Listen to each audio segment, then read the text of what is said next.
Sasikala life in Australia. క్లాస్కి వెళ్ళిన శశికళ ఫస్ట్గా ఇంట్రడ్యూస్ చేసుకొని అందరినీ మాట్లాడిస్తుంది. అప్పుడే శశికళ కొద్దిగా డల్ అయిపోతూ ఉంటుంది.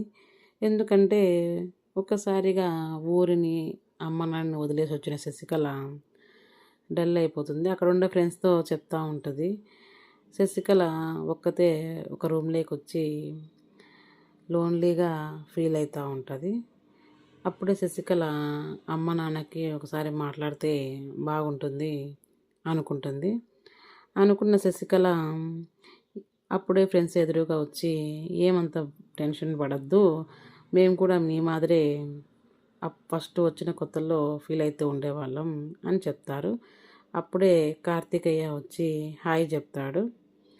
అప్పుడు శశికళ వాళ్ళ నాన్నకి ఫోన్ చేసి మాట్లాడితే బాగుంటుందని ఫోన్ చేస్తుంది. అప్పుడు ఫోన్ చేసి నాన్న, నేను ఇక్కడ ఉండలేకపోతున్నాను, మీరు చాలా ఎక్కువగా గుర్తుకొస్తున్నారు అని అంటుంది. అదేంటమ్మా, నువ్వు ఎంతో ధైర్యస్తురాలు అనుకున్నాను, ఇలా అయిపోతే ఎలా నువ్వు అనేసి వాళ్ళ నాన్న అంటారు. సరేలేండి అని శశికళ ఇక ప్రాజెక్ట్ వర్క్ చేసుకుంటా కూర్చో ఉంటుంది. అప్పటికే తెల్లవారిపోతుంది. శశికళ అయ్యో చాలా టైం అయిపోయింది, ఈరోజు మాకు ప్రాజెక్ట్ వర్క్ ఇచ్చినారు, బయటికి వెళ్ళేసి ఆ వర్క్ చేసుకోవాలని చెప్పి అందరు కలిసి జామ్గా బస్లో ఎంజాయ్ చేసుకుంటూ వెళ్తారు. వెళ్ళి ఎవరికి నచ్చినట్లుగా వాళ్ళు బాగా మాట్లాడుకుంటూ పాటలు పాడుకుంటూ ఉంటారు. అప్పుడు శశి ఒక మంచి సాంగ్ పాడుతుంది. కోయిలమ్మ కూని రాగం, పైరుగాలి పాట వేగం, చిన్నారి గువ్వలై నానెత నవ్వులు, ఇవాగు వంకలై నా వంపు సంపులు, వింతలన్నీ నాకు సొంతమే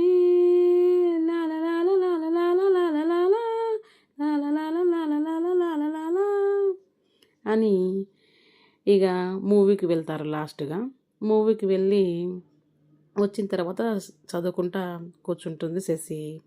చదువుకున్న తర్వాత ఇక ఎగ్జామ్స్ రాసేసి శశికళ ఇక ఇండియాకి వెళ్ళాలని డిసైడ్ అయ్యి ఇండియాకి వెళ్తుంది.